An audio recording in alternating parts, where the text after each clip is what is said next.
Assalamualaikum warahmatullahi wabarakatuh. Ketemu lagi dengan saya, Ibu Mihani Asarwastuti.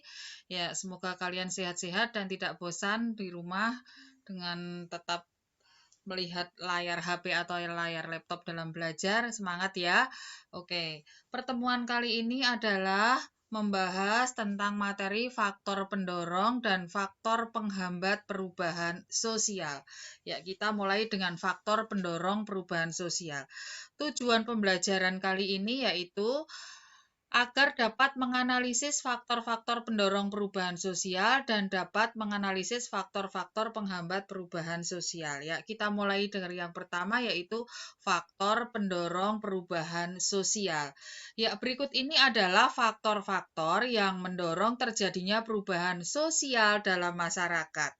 Yang pertama adalah sistem pendidikan formal yang maju.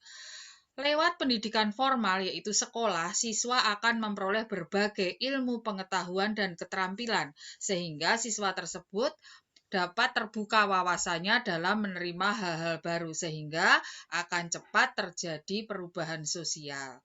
Lanjut yang kedua, yaitu kontak dengan budaya lain. Melalui kontak dengan budaya lain, maka terjadi proses penyampaian informasi mengenai ide, gagasan, keyakinan, dan hasil budaya.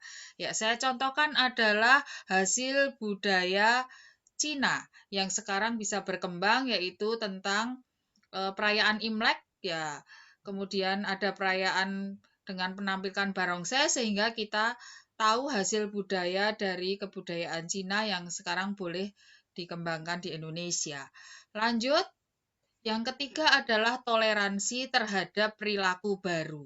Kemunculan perilaku baru yang dahulu dianggap menyimpang oleh masyarakat, akhirnya mendapat toleransi dan diterima di masyarakat dan dianggap biasa. Ya, saya contohkan adalah tato. Pada zaman dulu, ya, tato dianggap identik dengan anak-anak yang nakal. Nah, sekarang ini malah menjadi tren pada anak muda karena selebritis juga bertato sehingga anak-anak muda sekarang juga bertato dan itu diterima oleh masyarakat sebagai hal yang biasa. Lanjut, sistem lapisan yang terbuka. Pada daerah maju, contohnya adalah Jakarta, seseorang mempunyai kesempatan untuk menempati strata sosial yang lebih tinggi dalam masyarakat, misalnya dalam hal jabatan tertentu pada sebuah perusahaan atau pendidikan tertentu karena dia pandai atau mendapatkan beasiswa. Ya, lanjut. Yang kelima, sikap menghargai hasil karya orang lain.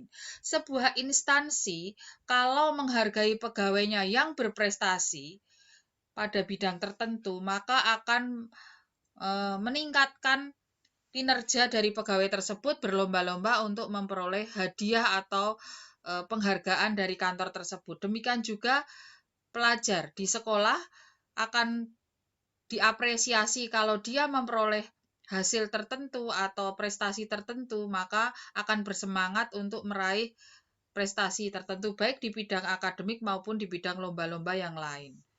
Lanjut, penduduk yang heterogen. Yang keenam ini ya, penduduk yang heterogen. Sebuah daerah yang penduduknya dari berbagai suku dan lapisan masyarakat yang tinggal di situ, maka akan lebih dapat menerima perubahan sosial yang terjadi. Contohnya adalah Yogyakarta adalah kota dengan penduduk yang sangat heterogen dari berbagai suku tinggal, baik itu mahasiswa ataupun yang hijrah ke Yogyakarta untuk bekerja. Ya, lanjut. Yang ketujuh adalah orientasi pada masa depan. Seseorang yang punya orientasi masa depan, maka dia akan cepat mengalami perubahan sosial. Ya, contoh adalah dia punya cita-cita sekolah yang lebih tinggi untuk meraih prestasi tertentu atau jabatan tertentu. Kemudian dia sudah merencanakan tentang masa pensiunnya dengan menabung, merencanakan tentang kesehatannya dengan ikut asuransi kesehatan, menabung untuk memperoleh misalnya papan atau tempat tinggal. Ya. Yang delapan adalah ketidakpuasan masyarakat terhadap bidang lain. Ya, masyarakat yang selalu tidak puas terhadap sesuatu yang ada, maka akan cepat mengalami perubahan sosial. Ya, dia akan menemukan sesuatu yang baru sehingga lebih maju atau masyarakat itu akan mengalami perubahan sosial. Contoh saja adalah dalam hal perdagangan, semakin maju ya sudah tidak lagi bertatap muka tapi lewat online perdagangannya. Nah, lanjut ya. Kita akan lanjut ke materi faktor penghambat perubahan sosial pada PowerPoint yang selanjutnya. Assalamualaikum warahmatullahi wabarakatuh.